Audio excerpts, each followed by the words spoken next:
নেই। জনগণের চোখে যদি কোনো অপরাধ করে থাকি জনগণ আমাদের বিচার করবে। আপনি আমাদের বিচারের দায়িত্ব নেওয়া হয় না। সংস্কার আমরা এই মুহূর্তে চাই না। আল জাজিরাতে ইন্টারভিউতে বলেছেন দেশের মানুষ নাকি ওনাকে চায়। আমরা পরিষ্কার ভাবে বলতে চাই আমরা ওনাকে আর সরকার প্রধান হিসেবে আমাদের আস্থা নাই, আমরা তাকে চাই না। একই সঙ্গে উনি বলেছেন সংস্কার করবেন। উনি যে সংস্কার করার কথা বলছেন কথাগুলি সুন্দর, বাস্তবায়ন সম্পূর্ণ অবাস্তব এবং সম্পূর্ণভাবে ভিন্ন। সেখানে দেশের মানুষকে বিভাজন করে এক পক্ষকে আরেক পক্ষের বললে নিয়ে দেওয়া হচ্ছে।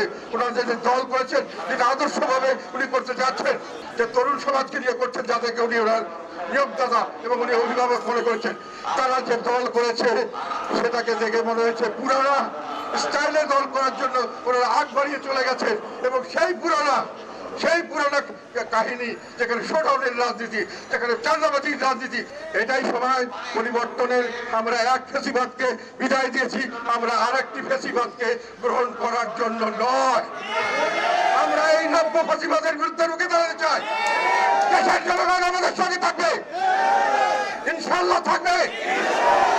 আমরা নব্য ফেসিবাদ এবং নব্য ফেসিবাদের দোষরদেরকে এই দেশের থেকে বিতাড়িত করবো ইনশাআল্লাহ। কোনো কারণ ছাড়া আমাদেরকে রাজনৈতিক প্রক্রিয়া থেকে বের করে দেওয়ার চেষ্টা করা হচ্ছে, আমাদেরকে ভোটাধিকার থেকে বঞ্চিত করার চেষ্টা করেছে, আওয়ামী লীগকে করা হচ্ছে। কেন? কোন আইনে করবেন?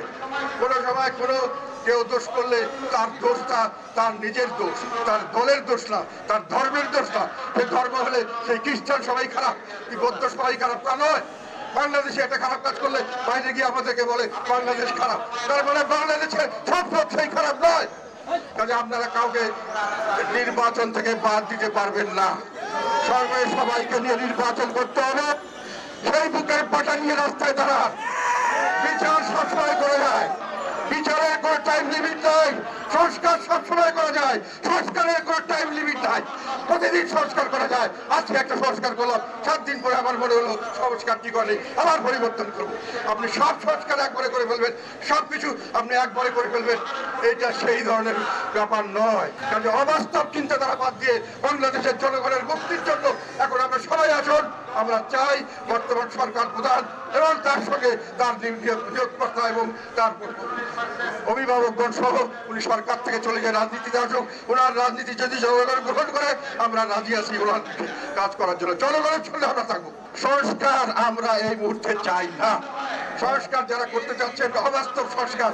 আমরা সংস্কার চাই নির্বাচনের পরে নির্বাচিত মানুষের দ্বারা তাদের এবং তারা যে সংস্কার করবে সেই সংস্কারে আমরা পালন করবো ইনশাআল্লাহ। আমরা যেখানে প্রোগ্রাম করতে যাই বাধাপ্রাপ্ত হই, আমাদের মানুষকে নিরহ মানুষকে বিভিন্ন ভাবে মামলা দিয়ে তাদের জেল খাটানো হয়, তাদের উপরে লাঠি চার্জ করা হয়, তাদেরকে হামলা করা হয়, বিভিন্ন ভাবে বেজ্জতি করা হয়, মানুষের ঘর থেকে বেরোতে পারে না। এই অন্যায় অত্যাচার আমরা সহ্য করব না।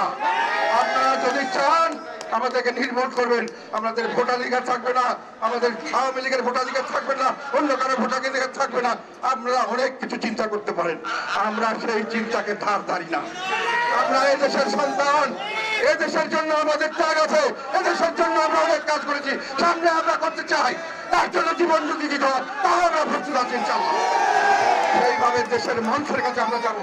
দেশের মানুষ যদি আমাদেরকে গ্রহণ না করে আমরা মাথা বেঁধে নেব সেরায়। কিন্তু আপনি ঘরে বসে আপনার সুবিধার জন্য আমাকে বাদ দিবেন, আপনার সুবিধার জন্য আমার ভোটারকে ভোট কিন্তু যেতে দিবেন না। সেই ফেসিবাদী আমরা আর দেখতে চাই না। এই ফেসিবাদের বিরুদ্ধে অনেক সংগ্রাম আমরা করেছি, সামনের দিকে আমরা আরো সংগ্রাম করব। যতদিন এই নব্য ফেসিবাদ সম্পূর্ণভাবে বাংলার মাটি থেকে চলে না যাবে ততদিন আমাদের সংগ্রাম চালু থাকবে। আমরা কোনো অপরাধ করি নাই, জনগণের চোখে যদি কোনো অপরাধ করে থাকি জনগণ আমাদের বিচার করবে। আপনি আমাদের বিচারের দায়িত্ব নেওয়া হয় না।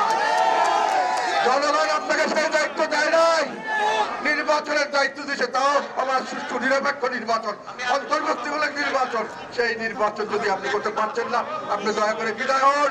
আর অত্যাচার অনাচার করলে আমরা রাজি আছি, তার বিরুদ্ধে আমরা রুখে দাঁড়াবো, ইনশাআল্লাহ দাঁড়াবো। বাংলাদেশ জিন্দাবাদ, জাতীয় পার্টি জিন্দাবাদ, আমাদের সাথ অমর হোক, অমর হোক, অমর হোক।